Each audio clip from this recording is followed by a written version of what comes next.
పెరుగుతో పాటు వీటిని అస్సలు తినకూడదట. అవేంటో ఇప్పుడు తెలుసుకుందాం. చేపలు, పెరుగు కలిపి తినకూడదు. ఆ రెండింటిలోనూ ప్రోటీన్స్ ఎక్కువ స్థాయిలో ఉంటాయి. ప్రోటీన్లు ఎక్కువగా ఉండే నాన్ వెజ్ పదార్థాలను కలిపి తీసుకోకూడదని నిపుణులు చెబుతున్నారు. పెరుగును ఇతర కూరగాయలతో కలిపి తినొచ్చు. పాలు, పెరుగు కూడా కలిపి తినకూడదు. పాల నుంచే పెరుగు తయారైనప్పటికీ ఈ రెండింటిని కలిపి తీసుకుంటే ఉదర సంబంధ సమస్యలు వస్తాయి. డయేరియా, అసిడిటీ, వాంతులు, గ్యాస్ వంటి ఇబ్బందులు కలుగుతాయి. నూనెల్లో ఫ్రై చేసిన పదార్థాలతో పెరుగును తినకూడదు. నెయ్యితో తయారు చేసిన పరోటాలను పెరుగుతో తినేవారు ఉంటారు. కానీ అలా చేయకూడదు. నూనె వస్తువులు, పెరుగు కలిపి తీసుకుంటే ఒళ్ళు నొప్పులు, ఉదర సంబంధ సమస్యలు వస్తాయి. మామిడి పండు శరీరానికి వేడి చేస్తుంది. ఉల్లిపాయల్లాగే మామిడి పండుతో కూడా పెరుగును తినకూడదు.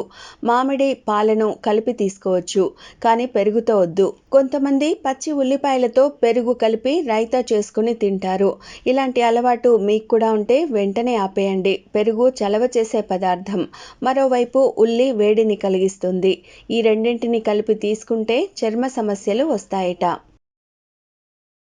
ఇలాంటి మరిన్ని విశేషాల కోసం మా ఛానల్ని సబ్స్క్రైబ్ చేసుకోండి.